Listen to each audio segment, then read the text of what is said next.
On the way to Denver, Bertram began to sense that the journey was not what it seemed.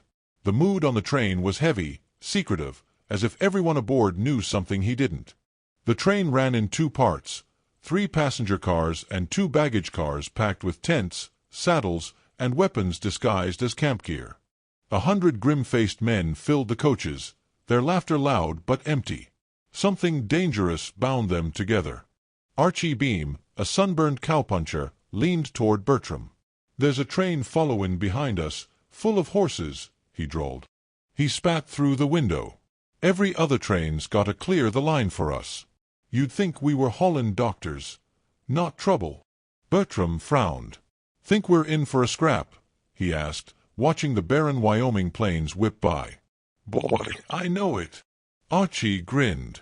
"We're ridin' straight into the cattle war. Orders'll be to shoot first, and keep shootin'." Bertram's gut tightened.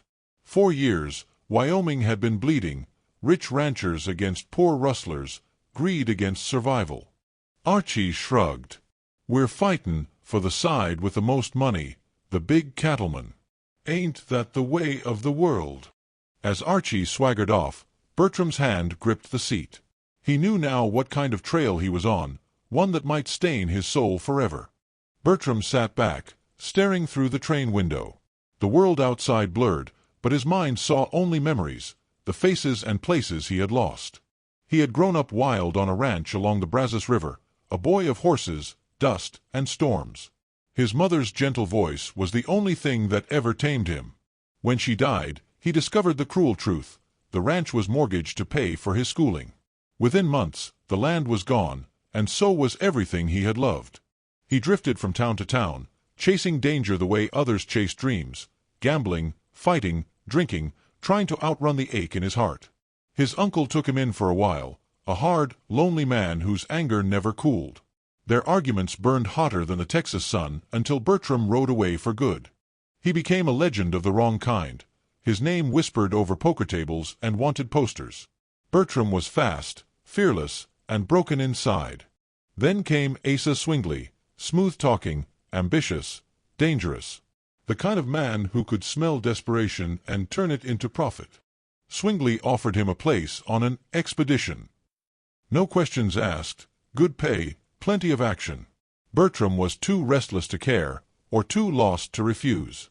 Now, on the train, Bertram saw what he had joined: killers, drifters, and gunmen. Men who laughed too loud, drank too much, and lived by the gun. Swingley swaggered among them, pouring whiskey and promises. Bertram stared out the window again.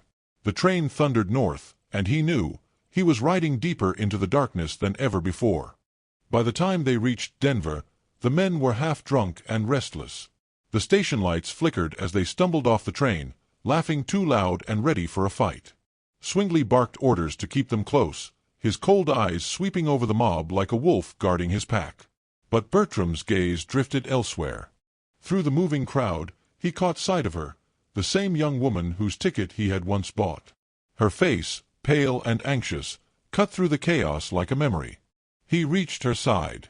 "You made it safely," he said with a smile that almost forgot the world around them. "Yes," she breathed, "but your kindness has been wasted." Her eyes glistened. "You must turn back, Mr. Bertram. Those men, they're not soldiers. They're murderers." Bertram hesitated, torn between duty and conscience. "I can't go back on my word," he said quietly, but his heart was no longer sure. "If you stay," she pleaded, "honest blood will stain your hands." Her voice shook, more fear for him than for herself. He tried to soften the truth. "Then at least my hands shall stay clean of murder," he murmured, his voice heavy with something close to regret. Cowboy voices echoed, drunk, loud, and near. The girl stepped back. "They're coming. I must go." She pressed a small card into his hand. "If you want to please me, leave them." She vanished into the shadows. Bertram looked down at the card under a flickering lamp. Alma Caldwell. He whispered her name, and for the first time in years, something pure stirred within his broken heart.